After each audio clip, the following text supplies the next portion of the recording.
Bueno,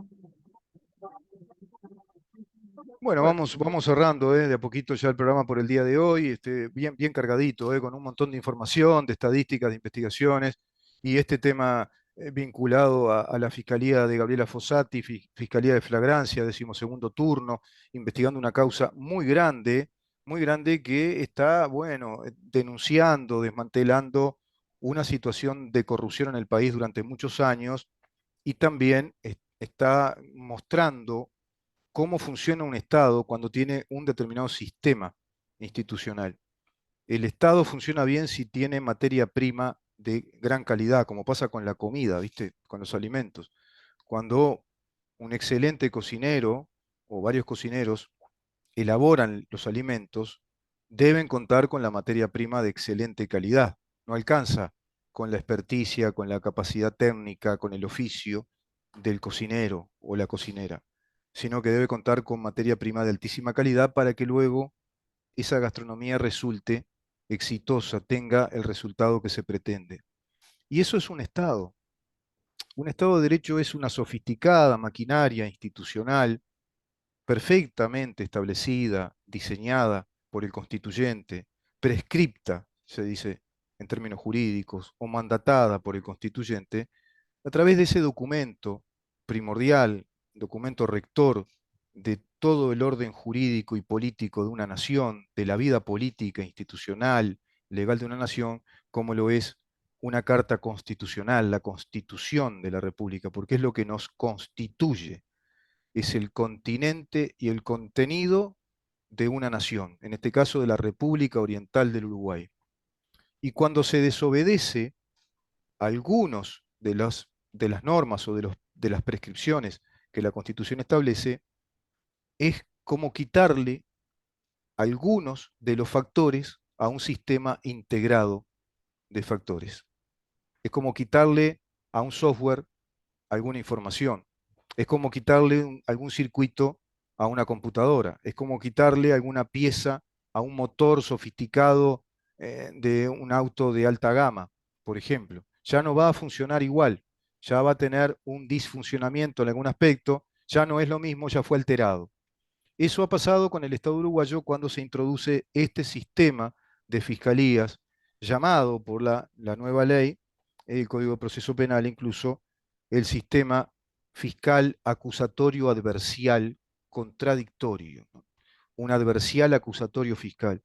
rompiendo con los preceptos de la Constitución de ese juez que debe estar garantizando un proceso, el juez sumarial, el juez del sumario, que era un juez con una experiencia previa, el juez de sumario era un juez que había atravesado todas sus etapas judiciales como juez de paz, como juez letrado, y con, bueno, esa calidad técnica garantizaba una primera etapa de la investigación a través de una denuncia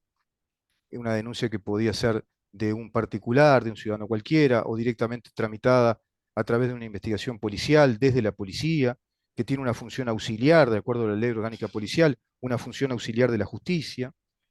Y ahí estaba el juez en compañía de un fiscal. Los fiscales siempre estuvieron. Los fiscales siempre están porque deben garantizar el juicio y nos representan a todos, que era a través del Ministerio Público y Fiscal. Hoy todo eso se rompió, no está más. No está más el juez que se ve obligado a través de la semiplena prueba a llevar adelante una causa judicial y a través de un acto de disposición, es decir, de un auto de procesamiento, se iniciaba el juicio, si había suficiente convicción en ese juez que era asignado mediante un mecanismo aleatorio de un sorteo, y era el juez letrado en una primera instancia en lo penal que asumía la causa, que le enviaban un juez sumarial y también con el fiscal en esa etapa a través de toda una carga probatoria que llevaba la suficiente convicción de de ese juez sumarial y de ese juez que va a atender la causa. Eso se terminó, no funciona más, ahora todo pasa por los fiscales,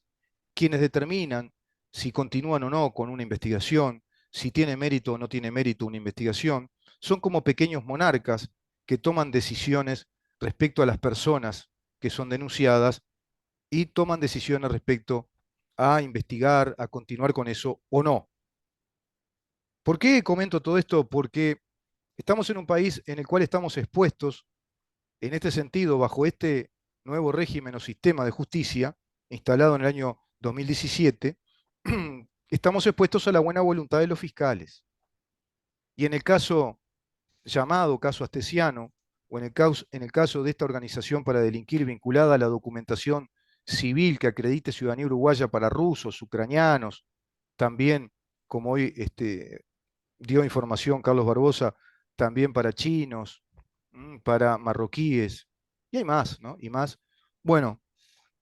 tuvimos la fortuna de contar con una fiscal responsable, de buena práctica fiscal, una mujer con mucha experiencia, quien fuera juez antes,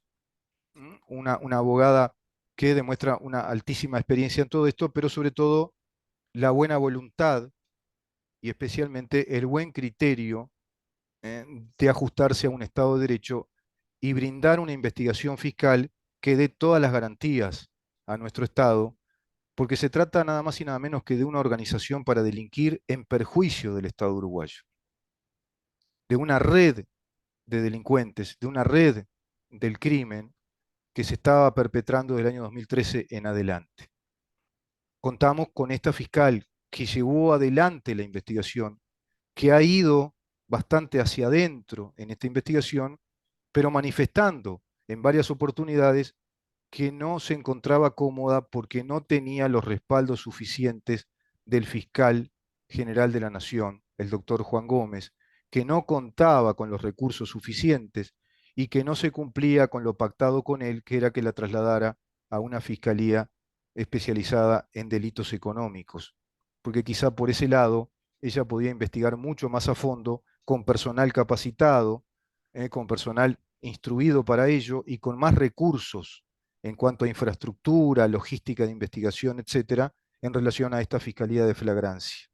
Por otro lado, una fiscal desprotegida en cuanto al secreto de la investigación fiscal, trascendiendo hacia la prensa que sesgó un aspecto de la investigación, que perfiló un aspecto de la investigación, te repito, que ha sido Astesiano en relación a presidencia, el presidente, y en relación al Ministerio del Interior, dejando de lado todo el resto de esta mega causa de investigación fiscal,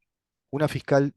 desprotegida, expuesta, porque se filtró mucha información de esa carpeta de investigación fiscal. Otro tema enorme para investigar. ¿De dónde se filtró? ¿De dónde salió esa filtración? ¿Qué, qué agentes, qué operadores filtraron esa información hacia la prensa que fue absorbiendo la misma hasta la fecha y tira esta batería pesada de saturación de información con un sesgo, con un perfil determinado, cumpliéndose con las premisas características de la propaganda política que ya había diseñado y explicado y manifestado nada más y nada menos que Goebbels. Vamos a dar eso, los 11 puntos de la propaganda política según Goebbels, el propagandista alemán nazi, que tiene muchísimos puntos de contacto con la propaganda también comunista y soviética, pero especialmente la tradición de la propaganda comunista como régimen, como ideología y como eventual régimen de gobierno totalitario que viven, se sustentan, se hacen sustentables desde la propaganda política y tienen puntos muy característicos y hay, digamos,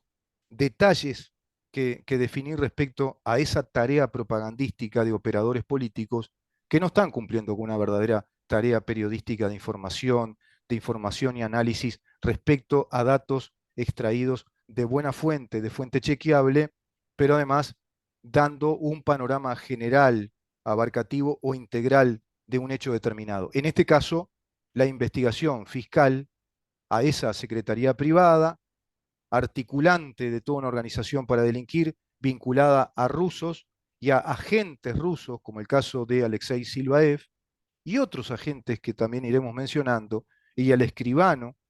por ejemplo, Álvaro Fernández García, también quedó imputado y condenado por esta causa, como al cónsul Estefano Di Conza, y ahora hay una serie de consulados que también están determinados, indicados por la fiscal Fossati para seguir investigando, es decir, es una mega causa vinculada a una organización del crimen perpetrada en nuestro país, en nuestro país. Y apenas apareció la figura de Gustavo Leal conversando con los papás de Astesiano en el Chuy desde el lado brasileño, aparece un abogado llamado Camaño, aparece el ex fiscal Jorge Díaz, digamos que insistentemente y de modo muy presionante, a plantear pseudoargumentos jurídicos respecto a la falta de jurisdicción de la fiscal como para indagar a Gustavo Leal, ¿no? Con una serie de argumentaciones muy débiles, muy endebles, respecto a la jurisdicción que tiene la fiscal Fossati para colocar en calidad de indagado a Gustavo Leal, a quien está investigando porque seguramente está vinculado para ella a toda esta causa y está vinculado desde aquellos años en los cuales él cumplió el rol de ser el director de convivencia ciudadana en el Ministerio del Interior, que era de Eduardo Bonomi. Nada más y nada menos. Gustavo Leal era el director de convivencia ciudadana en ese Ministerio del Interior, que fue el ministerio precedente, es decir, fue la autoridad precedente a estas actuales autoridades del Ministerio del Interior, quien pretendía incluso llegar a ser, si ganaba el Frente Amplio, el ministro del Interior. Miren de quién estamos hablando. El licenciado Gustavo Leal hubiera sido el actual ministro, si hubiera ganado el Frente Amplio, el actual ministro del Interior.